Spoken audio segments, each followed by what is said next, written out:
Can you think of anything less peaceful than the life of Jesus? We call him the Prince of Peace, and we celebrate peace during the season of Advent. But when you think about Jesus' life, it seems that it was chaotic and stressful, that by the way we define peace, it just doesn't match up with the life of Jesus. But let's start traditional, looking at the Christmas story and what it says about peace, and then move on to look at the life of Jesus. In Luke 1:79, Zechariah says, Jesus is coming to shine on those living in darkness and in the shadow of death, to guide our feet into the path of peace. And this is traditionally what we're thinking of in the season of Advent, how Jesus brings peace to a troubled world, how he brings light to darkness. But as I was looking at the Bible to understand the life of Jesus, I see how full of strife and conflict it is. And I thought how different that is from how we usually define peace. And so I wanted to take a quick look and think about Jesus' life and think about peace. And I wonder if it might give us a new insight in how to celebrate Christmas this year. And what better place to start than his birth? Think about this. In your nativity scene, it may look peaceful. You have Mary and Joseph, and you have the shepherds and the wise men, and they're all standing around looking at Jesus. The babe is not even crying. He's just laying there beautifully. But imagine what it was like in real life. A real birth of a real baby with real parents. And this is what happened to them. Mary and Joseph, they had been planning on getting married, and then suddenly, unexpectedly, she became pregnant.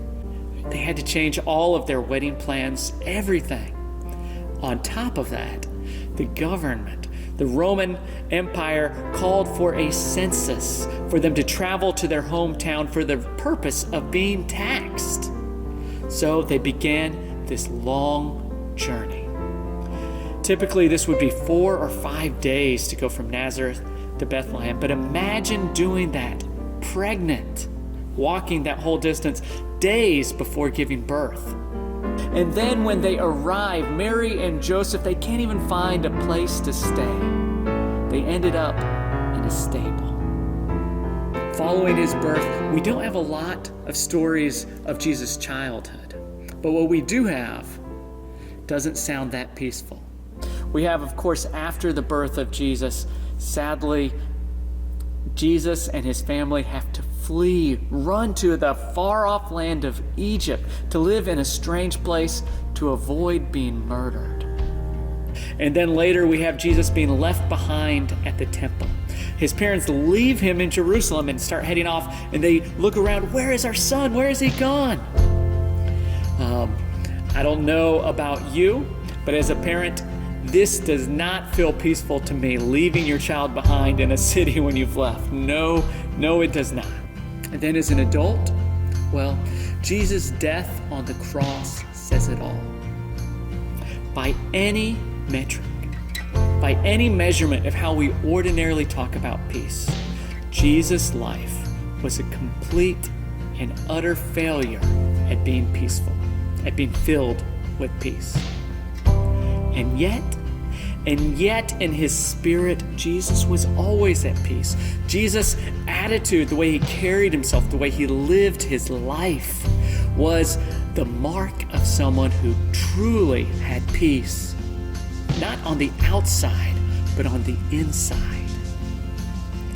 Even when life was at its hardest, even when Jesus was on the cross, he was at peace. In fact, it was Jesus' true peace that enabled him to face the cross, to face the suffering, and bring peace to us all. It is this surprising peace that we celebrate at Christmas.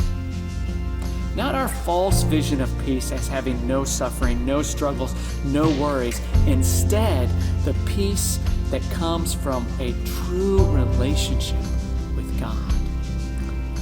When life seems good, you can have peace. When life seems unbearable, you can have peace as well. God's love and light can shine in your heart and bring you peace in all circumstances. This is the type of peace we're talking about at Christmas.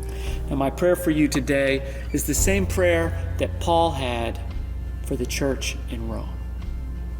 May the God of hope fill you with all joy and peace as you trust in him, so that you may overflow with hope by the power of the Holy Spirit.